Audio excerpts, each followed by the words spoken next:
ಮಡಿಕೇರಿಯ ಪ್ರಸಿದ್ಧ ಪ್ರವಾಸಿ ತಾಣವಾದ ರಾಜಾಸೀಟ್ ಉದ್ಯಾನವನದಲ್ಲಿ ಫುಡ್ ಕೋರ್ಟ್ ನಿರ್ಮಾಣಕ್ಕೆ ಕ್ಷೇತ್ರದ ಶಾಸಕ ಮಂತರ್ಗೌಡ ಚಾಲನೆ ನೀಡಿದ್ರು. ರಾಜಾಸೀಟ್ ಹೊರಭಾಗದಲ್ಲಿ ಅನಧಿಕೃತ ಕ್ಯಾಂಟೀನ್ಗಳಿಂದಾಗಿ ಪಾರ್ಕಿಂಗ್ ಸಮಸ್ಯೆ ಉಂಟಾಗಿತ್ತು. ಇದನ್ನು ತಡೆಗಟ್ಟುವ ನಿಟ್ಟಿನಲ್ಲಿ ಹಾಗೂ ರಾಜಾಸೀಟ್ ಅಭಿವೃದ್ಧಿಯ ಉದ್ದೇಶದಿಂದ ಫುಡ್ ಕೋರ್ಟ್ ನಿರ್ಮಾಣಕ್ಕೆ ಕ್ರಮ ಕೈಗೊಳ್ಳಲಾಗಿದೆ. ಶುಕ್ರವಾರ ರಾಜಾಸೀಟ್ ಉದ್ಯಾನವನದಲ್ಲಿ ಭೂಮಿ ಪೂಜೆ ನೆರವೇರಿಸಿದ ಬಳಿಕ ಮಾತನಾಡಿದ ಶಾಸಕ ಮಂತರ್ಗೌಡ, ರೂಪಾಯಿ 2 ಕೋಟಿ ವೆಚ್ಚದಲ್ಲಿ ಫುಡ್ ಕೋರ್ಟ್ ನಿರ್ಮಾಣವಾಗಲಿದ್ದು, ಇದರಿಂದ ರಾಜಾಸೀಟ್ನ ಆದಾಯವು ಹೆಚ್ಚಲಿದೆ ಎಂದರು.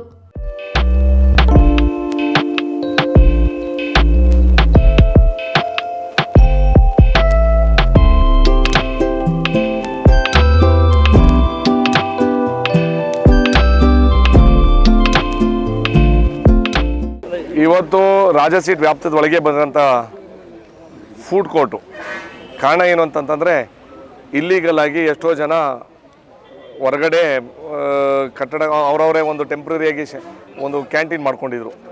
ಜನಕ್ಕೆ ಬರೋಕ್ಕೂ ಹೋಗೋಕ್ಕೂ ತುಂಬ ಕಷ್ಟ ಆಯ್ತಿತ್ತು, ಪಾರ್ಕಿಂಗೂ ಕಷ್ಟ ಆಯ್ತಿತ್ತು. ಅದಕ್ಕೋಸ್ಕರ ಹಾರ್ಟಿಕಲ್ಚರ್ ಡಿಪಾರ್ಟ್ಮೆಂಟ್ ವತಿಯಿಂದನೇ 2 ಕೋಟಿ ವೆಚ್ಚದಲ್ಲಿ ಇವತ್ತು ನಾವು ಒಂದು ಫುಡ್ ಕೋರ್ಟ್ನ ನಾವು ಗುದ್ದಿ ಪೂಜೆ ಮಾಡಿದ್ದೀವಿ. 2 ಲಕ್ಷ ರೂಪಾಯಿ ವೆಚ್ಚದಲ್ಲಿ ಇವತ್ತು ಪೂಜೆ ಆಗಿದೆ. 1 ವರ್ಷದೊಳಗೆ ಆ ಕಾಮಗಾರಿ ಮುಗಿದು ಆ ಸಮಸ್ಯೆನ ಹೆಚ್ಚಿನ ಸಂಖ್ಯೆಯಲ್ಲಿ ಬಗೆಹರಿಬೋದು ಅಂತ ನನ್ನ ಆಸೆ. ಅದೇ ರೀತಿಲಿ ರಾಜಾಸೀಟ್ ಒಳಗಡೆ ಬರೋಂಥ ಗಿಡಗಳಿರ್ಬೋದು, ಒಂದು ಸ್ವಲ್ಪ ಆ ಮಟ್ಟಕ್ಕೆ ಸ್ಟ್ಯಾಂಡರ್ಡ್ ಸ್ವಲ್ಪ ಕಡಿಮೆ ಆಗಿದೆ. ಹೂ ಗಿಡಗಳಿರ್ಬೋದು, ಹಸಿರು ಇರ್ಬೋದು, ಗ್ರೀನರಿ ಇರ್ಬೋದು, ಒಂದು ಸ್ವಲ್ಪ ಇನ್ನೂ ಹೆಚ್ಚಿನ ಸಂಖ್ಯೆಯಲ್ಲಿ ನಮ್ಮ ಡಿ ಡಿ ಅವರು ಜವಾಬ್ದಾರಿ ತೊಗೊಂಡು ಅದು ಮೇಲ್ಮಟ್ಟಕ್ಕೆ ತೊಗೊಬರ್ಬೇಕು ಅಂತ ನಮ್ಮ ಏನು ಇವತ್ತು ಕಾಮಗಾರಿ ಮಾಡಿದ್ದೀವಿ. ಅದ್ರ ಜೊತೆಲಿ ಪುಟಾಣಿ ಎಕ್ಸ್ಪ್ರೆಸ್ಸು ಏನು ಮುಂಚೆ ಇತ್ತು ಅದನ್ನು ರಿವೈವ್ ಮಾಡೋಕ್ಕೆ ಹೇಳಿದ್ದೀವಿ. ಸುಮಾರು ಈ ರಾಜಾಸೀಟ್ ರಸ್ತೆಲೇ ಇವತ್ತು 2 ಕೋಟಿ ಇದು. ಆಮೇಲೆ ನಮ್ಮ ಸ್ಟೇಜ್ನು, ಅದೇ ರೀತಿಲಿ ರಸ್ತೆ ಇರ್ಬೋದು, ಅದೇ ರೀತಿಲಿ ಫುಟ್ಪಾತ್ ಇರ್ಬೋದು. ಆಲ್ಮೋಸ್ಟ್ 6-6.5 ಕೋಟಿ ರೂಪಾಯಿ ವೆಚ್ಚದಲ್ಲಿ ಈ ರಾಜಾಸೀಟ್ ವ್ಯಾಪ್ತದಲ್ಲೇ ಕಾಮಗಾರಿ ಪ್ರಾರಂಭ ಆಗುತ್ತೆ. ಅದೇ ಸಿಮೆಂಟ್ ರೋಡ್, ಕಾಂಕ್ರೀಟಿಂಗ್ ರೋಡೂ ಆಗುತ್ತೆ. ಆ ವಿಚಾರದಲ್ಲಿ ರಾಜಾಸೀಟ್ ಹೆಚ್ಚಿನ ಸಂಖ್ಯೆಯಲ್ಲಿ ಸ್ಥಳೀಯರು ಪ್ಲಸ್ ಪ್ರವಾಸಿಗರು ಬರ್ತಾ ಇರ್ತಾರೆ. ಆ ವಿಚಾರದಲ್ಲಿ ಅಭಿವೃದ್ಧಿ ಜೊತೆಯಲ್ಲಿ ನಾವು ಅದನ್ನ ಆದಷ್ಟು ಮುಂದೆ ತೊಗೊಂಡೋಗ್ಬೇಕು ಅಂತ ನಮ್ಮ ಆಸೆ ಇದೆ. ಆ ವಿಚಾರದಲ್ಲಿ ನಗರಸಭೆ ಇರ್ಬೋದು, ನಾವಿರ್ಬೋದು, ಜೊತೆಲಿ ಸೇರಿ ಕೆಲಸ ಮಾಡಿಕೊಂಡು ರಾಜಾಸೀಟ್ ಇತಿಹಾಸದಂಥ ಜಾಗ ಅದೇ ಎಲ್ಲ ರೀತಿಯಲ್ಲಿ ಒಳ್ಳೆ ರೀತಿಯಲ್ಲಿ ನಾವು ಉಳಿಸ್ಕೊಂಡು ಹೋಗಬೇಕು, ಅದನ್ನ ಮೇಲ್ಮಟ್ಟಕ್ಕೂ ತೊಗೊಂಡೋಗ್ಬೇಕು ಅಂತ ನಮ್ಮ ಆಸೆ ಇರೋದ್ರಿಂದ ನಾವೆಲ್ಲರೂ ಸೇರಿ ಈ ನಗರ ವ್ಯಾಪ್ತಿಯಲ್ಲಿ ಬರೋಂಥ ಎಲ್ಲ ಯೋಜನೆಗಳು ಆದಷ್ಟು ಬೇಗ ಕಾಮಗಾರಿ ಪ್ರಾರಂಭ ಮಾಡಬೇಕು. 2 ವೀಲರ್ ಪಾರ್ಕಿಂಗ್ ಇಲ್ಲಿಲ್ಲ, ಒಳಗಿಲ್ಲ. ಒಳಗಡೆ ಪಾರ್ಕಿಂಗ್ ಹೊರಗಡೆ ವ್ಯವಸ್ಥೆ, ಬರೀ ಫುಡ್ ಕೋರ್ಟು. ಜನಕ್ಕೆ ಬಂದು ಹೊರಗಡೆ ನಿಂತ್ಕೊಂಡು ತಿಂತಿದ್ರಲ್ಲ ಅದನ್ನು ಕಟ್ ಮಾಡಿ ಒಳಗಡೆ ಬರ್ತಾರೆ ಅಷ್ಟೇ. ಈಗ ಆಮೇಲೆ ಒಳಗಡೆ ಬಂದವರು ಟಿಕೆಟು ತೊಗೋಬೇಕು, ಪ್ಲಸ್ ಒಂದು ರೀತಿಯಲ್ಲಿ ನೋಡಲೇಬೇಕಾಗತ್ತೆ. ಆ ವಿಚಾರದಲ್ಲಿ ಹಣಕಾಸು ವ್ಯವಸ್ಥೆ ನಂಗೆ ಗೊತ್ತಿರೋಂಗೆ ತುಂಬ ಜನ ಬರ್ತಾರೆ, ಒಂದು ಆದಾಯನೂ ಜಾಸ್ತಿ ಆಗುತ್ತೆ ಅಂತ ನನ್ನ ವೈಯಕ್ತಿಕ ಅಭಿಪ್ರಾಯ. ಪುಟಾಣಿ ರೈಲ್ವೇದು ಆಲ್ಮೋಸ್ಟ್ 1.5 to 2 crores ಇದೆ. ಯಾಕಂದರೆ ನಾವು ಈಗ ಡೀಸೆಲ್ದು ಪ್ಲಸ್ ಇದು ಬೇಡ ಅಂತಂದು ಎಲೆಕ್ಟ್ರಿಕಲ್ದೇ ತೊಗೊಂಡ್ರೆ ಒಂದು ರೀತಿಲಿ ಜಾಸ್ತಿ ಆಗ್ಬೋದು. ಸೌತ್ ವೆಸ್ಟ್ ರೈಲ್ವೇಸ್ ಅವರು ಟೆಂಡ್ರು ಅಂದರೆ ಪ್ರಾಜೆಕ್ಟ್ ರಿಪೋರ್ಟ್ ಮಾಡೋರೆ. ಬರೋಂಥ ದಿವಸಗಳಲ್ಲಿ ಡಿ ಸಿ ಅವ್ರ ಮುಖಾಂತರ, ಡಿ ಡಿ ಅವ್ರ ಮುಖಾಂತರ ಅದು ಕಾಮಗಾರಿನ ಸ್ಟಾರ್ಟ್ ಮಾಡೋಕ್ಕೆ ನಾವು ಜವಾಬ್ದಾರಿ ತಗೋತೀವಿ. ಈಗ ಸಭಾ ಕಾರ್ಯಕ್ರಮದಲ್ಲಿ ಮಾತನಾಡಿದ ಜಿಲ್ಲಾಧಿಕಾರಿ ಸೋಮಶೇಖರ್, ಕೊಡಗಿಗೆ ಬರುವ ಪ್ರವಾಸಿಗರಿಗೆ ರಕ್ಷಣೆ ನೀಡುವ ಜೊತೆಗೆ ಉತ್ತಮ ಗುಣಮಟ್ಟದ ಆಹಾರ ಒದಗಿಸುವುದು ಸಹ ನಮ್ಮ ಕರ್ತವ್ಯವಾಗಿರುತ್ತದೆ. ಶಾಸಕರ ಮಾರ್ಗದರ್ಶನದಂತೆ ಫುಡ್ ಕೋರ್ಟ್ ನಿರ್ಮಾಣಕ್ಕೆ ಕ್ರಮ ಕೈಗೊಳ್ಳಲಾಗಿದ್ದು, ಇದು ಪರಿಶುದ್ಧ ಆಹಾರ ತಾಣವಾಗಲಿದೆ ಎಂದರು. ಪರಿಸರಕ್ಕೆ ಧಕ್ಕೆ ಉಂಟಾಗದಂತೆ ಯೋಜನೆಯ ಜಾರಿಗೆ ಕ್ರಮ ವಹಿಸಲಾಗುವುದು ಎಂದು ಡಿಸಿ ಹೇಳಿದರು. ಶಾಸಕರ ಯೋಜನೆ ಬಗ್ಗೆ ಈಗಾಗಲೇ ಹೇಳಿದ್ದಾರೆ. ಒಂದು ಏನಂದರೆ, ಮಡಿಕೇರಿ ಜಿಲ್ಲೆಗೆ ಒಟ್ಟು 45 ಲಕ್ಷ ಪ್ರವಾಸಿಗರು ಪ್ರತಿ ವರ್ಷ ಬರ್ತಾರೆ ಸರ್. ಸೊ ಈ ನಿಟ್ಟಿನಲ್ಲಿ ನಮಗೆ ಅವ್ರಿಗೆ ಸೇಫ್ಟಿ, ಸೆಕ್ಯೂರಿಟಿ, ಹಾಗೆ ಪರಿಶುದ್ಧ ಆಹಾರ ಕೂಡ ಒದಗಿಸೋದು ನಮ್ಮದು ಒಂದು ಭಾಗ ಆಗಿರ್ತದೆ.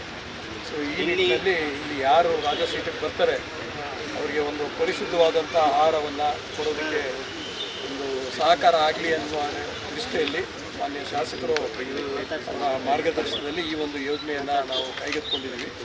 ಸೊ ಹಾಗಾಗಿ ಒಂದು ಉತ್ತಮವಾದಂಥ ಅವ್ರು ಹೇಳ್ದಂಗೆ ಒಂದು ಫುಡ್ ಕೋರ್ಟ್, ಪರಿಶುದ್ಧ ಆಹಾರ ಸಿಗುವಂಥ ಒಂದು ತಾಣ ಆಗಬೇಕು ಮಡಿಕೇರಿಯಲ್ಲಿದು ಅಂತ ಹೇಳ್ತಾ, ಮತ್ತು ಅದೇ ರೀತಿ ಪರಿಸರಕ್ಕೂ ಕೂಡ ಯಾವುದೇ ರೀತಿ ಧಕ್ಕೆ ಆಗದೆ ಇರೋಂಗೆ ನಾವು ಎನ್ಶೋರ್ ಮಾಡ್ತೀವಿ ಸರ್. ಇಲ್ಲಿ ಯಾವುದೇ ರೀತಿಯ ಮರ ಗಿಡ ಹೋಗದೇನೆ ಬಿಲ್ಡಿಂಗ್ ವಾಲ್ ಬರುವಂಗೆ ಅದನ್ನು ಎನ್ಶೋರ್ ಮಾಡ್ತಾ ಸರ್, ನಮ್ಮ ಮಾರ್ಗದರ್ಶನದಲ್ಲಿ ಬರುವಂಥ ದಿನಗಳಲ್ಲಿ ಇನ್ನೂ ಹೆಚ್ಚಿನ ಅಭಿವೃದ್ಧಿ ಕೆಲಸಗಳನ್ನು ನಿಯಮಿತವಾಗಿ, ಅಂದರೆ ಕಾಲ ಮಿತಿ ಒಳಗಡೆ ನಾವು ಮುಗಿಸುವಂಥ ಕೆಲಸ ನಾವು ಮತ್ತು ಹಾರ್ಟಿಕಲ್ಚರ್ ಡಿಪಾರ್ಟ್ಮೆಂಟ್ ಅವರು ಕಾಲಕ್ಕೆ ತಮ್ಮ ಒಂದು ಅಧ್ಯಕ್ಷತೆಯಲ್ಲಿ ಒಂದು ಪ್ರೋಗ್ರೆಸ್ನ ರಿವ್ಯೂ ಮಾಡಿ ಸರ್ ಒಂದು ವರ್ಷದೊಳಗಡೆ ಇದನ್ನು ಈ ಯೋಜನೆಯನ್ನು ಮುಗಿಸುವಂಥ ಮತ್ತು ಒಂದು ಗುಣಮಟ್ಟವನ್ನು ಕೂಡ ನಾವು ಕಾಪಾಡಿಕೊಳ್ಳುವ ನಿಟ್ಟಿನಲ್ಲಿ ಕೆಲಸ ಮಾಡ್ತೀವಿ. ನಗರಸಭೆ ಉಪಾಧ್ಯಕ್ಷ ಮಹೇಶ್ ಜೈನಿ ಮಾತನಾಡಿ, ಜನರ ಬಹುವರ್ಷದ ಬೇಡಿಕೆ ಸಾಕಾರಗೊಳ್ತಿದ್ದು, ಅಭಿವೃದ್ಧಿ ವಿಚಾರದಲ್ಲಿ ರಾಜ್ಯ ಸರ್ಕಾರ ಮತ್ತು ಶಾಸಕರಿಗೆ ಮಡಿಕೇರಿ ನಗರಸಭೆ ಸಂಪೂರ್ಣ ಬೆಂಬಲ ನೀಡಲಿದೆ ಎಂದರು. ಒಂದು ಕೆಲಸಕ್ಕೆ ಇವತ್ತು ಮಡಿಕೇರಿ ನಗರದಲ್ಲಿ ಆಗಬೇಕಾದಂಥ ಒಂದು ಕೆಲಸಕ್ಕೆ ಬಹುದಿನಗಳ ಮಡಿಕೇರಿ ಜನತೆ ಒಂದು ಬೇಡಿಕೆ ಕೂಡ ಅದಿತ್ತು. ರಾಜ್ ಸ್ಟ್ರೀಟ್ ಮುಂಭಾಗದಲ್ಲಿರುವಂಥ ಅಂಗಡಿಗಳು ಅದರಿಂದಾಗಿ ನಮ್ಮ ಪಾರ್ಕಿಂಗ್ ವ್ಯವಸ್ಥೆಗೆ ತೊಂದರೆ ಆಗ್ತಿದೆ. ಅವರಿಗೆ ರಾಜ ಸ್ಟ್ರೀಟ್ನ ಒಳಭಾಗದಲ್ಲಿ ಅವ್ರಿಗೊಂದು ವ್ಯವಸ್ಥೆ ಮಾಡಿಕೊಡ್ಬೇಕು ಅಂತ ಹೇಳೋ ಒಂದು ಬಹುದಿನಗಳ ಬೇಡಿಕೆ ಇವತ್ತು ಈಡೇರ್ತಿದೆ. ಅಲ್ಲಿ ಪಾರ್ಕಿಂಗ್ಗೆ 2 ವೀಲರ್ ಪಾರ್ಕಿಂಗ್ ಕೂಡ ಜಾಗ ಆಗುವಂಥ ಒಂದು ಪರಿಸ್ಥಿತಿ ನಿರ್ಮಾಣ ಆಗ್ತದೆ. ಶಾಸಕರ ಈ ಕೆಲಸಕ್ಕೆ ನಮ್ಮ ನಗರಸಭೆ ಸಂಪೂರ್ಣವಾದಂಥ ಒಂದು ಬೆಂಬಲವನ್ನು ಕೊಡುತ್ತದೆ. ಮಡಿಕೇರಿಯ ನಗರದ ಹಿತದೃಷ್ಟಿಯಿಂದ ಸರ್ಕಾರ ಹಾಗೂ ನಮ್ಮ ಶಾಸಕರು ಮಾಡುವಂಥ ಕೆಲಸಕ್ಕೆ ಮಡಿಕೇರಿ ನಗರಸಭೆ ಯಾವಾಗಲೂ ಅವರಿಗೆ ಬೆಂಬಲವಾಗಿ ನಿಲ್ತದೆ ಅಂತ ಹೇಳ್ತಾ, ಮುಂದೆ ನಮ್ಮ ಇಲ್ಲಿ ಈ ಹಿಂದೆ ಇತ್ತು ಟಾಯ್ ಟ್ರೈನ್ ಅಂತೇಳಿ ನಮ್ಮ ಮಡಿಕೇರಿ ಜನತೆ ಮಕ್ಕಳು ಮತ್ತು ಪ್ರವಾಸಿಗರು ಅದನ್ನ ಭಾಳಷ್ಟು ಎಂಜಾಯ್ ಮಾಡ್ತಿದ್ರು. ಮತ್ತೆ ಅದನ್ನ ತರಬೇಕು ಅಂತ ಹೇಳೋ ಒಂದು ಶಾಸಕರ ಪ್ರಯತ್ನಕ್ಕೆ ಕೂಡ ನಮ್ಮ ಸಂಪೂರ್ಣ ಬೆಂಬಲ ಇದೆ. ಆದಷ್ಟು ಬೇಗ ಆ ಕೆಲಸ ಕೂಡ ಆಗಲಿ. ಅದರ ಜೊತೆಗೆ ಮುಂದಿನ ದಸರಾದೊಳಗೆ ಆಗೋದು ಡೌಟೇ, ಆದರೂ ಕೂಡ ಆ ಒಂದು ಕೆಲಸ ಕೂಡ ಆಗಬೇಕು ಅಂತ ಹೇಳ್ತಾ ನಮ್ಮ ಈ ಎಲ್ಲ ಒಂದು ಕಾರ್ಯಕ್ರಮಗಳಿಗೆ ಶಾಸಕರಿಗೆ ಬೆಂಬಲ ಕೊಡ್ತಿದ್ದಾರೆ. ಅವರಿಗೆ ಮಡಿಕೇರಿ ನಗರಸಭೆಯ ಪರವಾಗಿ ಕೃತಜ್ಞತೆಯನ್ನು ಸಲ್ಲಿಸ್ತಾ, ಮುಂದೆ ಕೂಡ ಮಡಿಕೇರಿ ನಗರದ ಹಿತದೃಷ್ಟಿಯಿಂದ ಇನ್ನಷ್ಟು ಹಲವಷ್ಟು ಯೋಜನೆಗಳನ್ನ ನಾವು ಹಾಕೊಂಡು ಕಾರ್ಯರೂಪಕ್ಕೆ ತರಲಿ. ಮುಂದಿನ 2 ವರ್ಷಗಳು ಕೂಡ ಅಭಿವೃದ್ಧಿಯ ಪಥದಲ್ಲಿ ಅವರ ಹೆಜ್ಜೆ ಇರಲಿ. ರಾಜಾ ಸೀಟ್ ಭಾಗದ ವಾರ್ಡ್ ಸದಸ್ಯೆ ಸಬಿತಾ ಮಾತನಾಡಿ, ತನ್ನ ವಾರ್ಡ್ಗೆ ಶಾಸಕರು 6 ಕೋಟಿ ಅನುದಾನ ನೀಡಿರುವುದು ಖುಷಿ ಕೊಟ್ಟಿದೆ ಎಂದರು. ರಾಜಾ ಸೀಟ್ನಲ್ಲಿ ಪ್ರವಾಸಿಗರಿಗೆ ಅಗತ್ಯ ಸೌಲಭ್ಯಗಳಿಲ್ಲ ಎಂದು ಶಾಸಕರ ಗಮನಕ್ಕೆ ತಂದರು. ಇದು ತುಂಬ ಖುಷಿ ಆಯಿತು. ಯಾಕೆಂತ ಹೇಳಿದರೆ ಎಸ್ಪೆಷಲಿ ನಾನು ವಾರ್ಡ್ ಕೌನ್ಸಿಲರ್ ಇಲ್ಲಿದ್ದು, ಅದಕ್ಕೆ ಇನ್ನೂ ಸಹ ಎಲ್ಲಕ್ಕಿಂತ ಜಾಸ್ತಿಯಾಗಿ ಖುಷಿ ಪಡ್ತಾ ಇದ್ದೀನಿ ಕೆಲಸದ ಬಗ್ಗೆ. ಸರ್, ನೀವು ಹೇಳಿದಂಗೆ ನನಗೂ ಕೂಡ ನಾನು ನಿನ್ನೆಯಿಂದ ಇವ್ರು ನನಗೆ ಇನ್ವೈಟ್ ಮಾಡಿದಾಗನೇ ಕೇಳ್ತಾ ಇದ್ದೀನಿ, ರಾಜಾ ಸೀಟ್ ಒಳಗೆ ಕೂಡ ಸ್ವಲ್ಪ ಇಂಪ್ರೂವ್ಮೆಂಟು ಬೇಕು ಅಂತ ಹೇಳ್ಕೊಂಡು. ಯಾಕೆ ನಾವು ಎಲ್ಲಿ ಹೊರಗೆ ಹೋಗಿ ನೋಡಿದಾಗ ಸಹ ಎಲ್ಲ ಪಾರ್ಕ್ಗಳು ಪಾರ್ಕ್ ಆಗಿದೆ. ಬಟ್ ನಮ್ಮದು ನಾನು ಎವ್ರಿ ಡೇ ನಾನು ವಾಕಿಂಗ್ ಬರ್ತೀನಿ ಸರ್. ಫ್ಲವರ್ಸ್ಗಳು ತುಂಬ ಕಡಿಮೆ ಇದೆ. ಮಳೆಗಾಲ ಬಿಟ್ಟರೂ ಸಹ ನಮಗೆ ಇನ್ನೊಂದು 6 to 8 ಮಂತ್ಸ್ ನಮಗೆ ಸಿಗುತ್ತೆ. ನಮ್ಮ ಮನೆಗಳಲ್ಲಿ ಗಾರ್ಡನ್ಗಳಲ್ಲಿ ಇರುವ ಫ್ಲವರ್ಸ್ ರಾಜಾ ಸೀಟಲ್ಲಿ ಇಲ್ಲ. ಸೊ ಅದು ಕೂಡ ತುಂಬ ಇಂಪ್ರೂವ್ಮೆಂಟ್ ಆದರೆ ಇದೆಲ್ಲನೂ ಸೇರಿದಾಗ ತುಂಬ ಚೆನ್ನಾಗಿರುತ್ತೆ. Once again thank you so much sir. Thanks. ನಗರಸಭೆ ಅಧ್ಯಕ್ಷೆ ಕಲಾವತಿ ಕಾರ್ಯಕ್ರಮದ ಅಧ್ಯಕ್ಷತೆ ವಹಿಸಿ ಮಾತನಾಡಿದರು. ಮತ್ತು ಈ ಫುಡ್ ಕೋರ್ಟ್ ಅಂತ ಹೇಳುವಾಗ ಈ ಕಾರ್ಯಕ್ರಮ ತುಂಬ ಅದ್ಭುತವಾಗಿ ಆಗಬೇಕು. ಯಾಕಂದರೆ ನಾವು ಬ್ಯಾಂಗ್ಳೂರಿಗೆ ಮೈಸೂರಿಗೆ ಹೋಗಿ ಫುಡ್ ಕೋರ್ಟ್ ಊಟ ಮಾಡ್ತಿದ್ದೋ. ಈಗ ನಮ್ಮ ಮಡಿಕೇರಿಗೆ ಬರೋದು ತುಂಬ ಸಂತೋಷ. ನಮ್ಮ MLA ಅವರಿಗೆ ನಾನು ಧನ್ಯವಾದಗಳನ್ನು ತಿಳಿಸ್ತೀನಿ. ನಗರಸಭೆ ಪೌರಾಯುಕ್ತ ರಮೇಶ್, ಜಿಲ್ಲಾಧಿಕಾರಿಗಳ ಕಾನೂನು ಸಲಹೆಗಾರ ಲೋಕೇಶ್ ಕುಮಾರ್, ಮೂಡಾ ಅಧ್ಯಕ್ಷ ರಾಜೇಶ್ ಯಲ್ಲಪ್ಪ, ರಾಜಾ ಸೀಟ್ ಅಭಿವೃದ್ಧಿ ಸಮಿತಿ ಪ್ರಮುಖರು ಮತ್ತಿತರರು ಇದ್ದರು.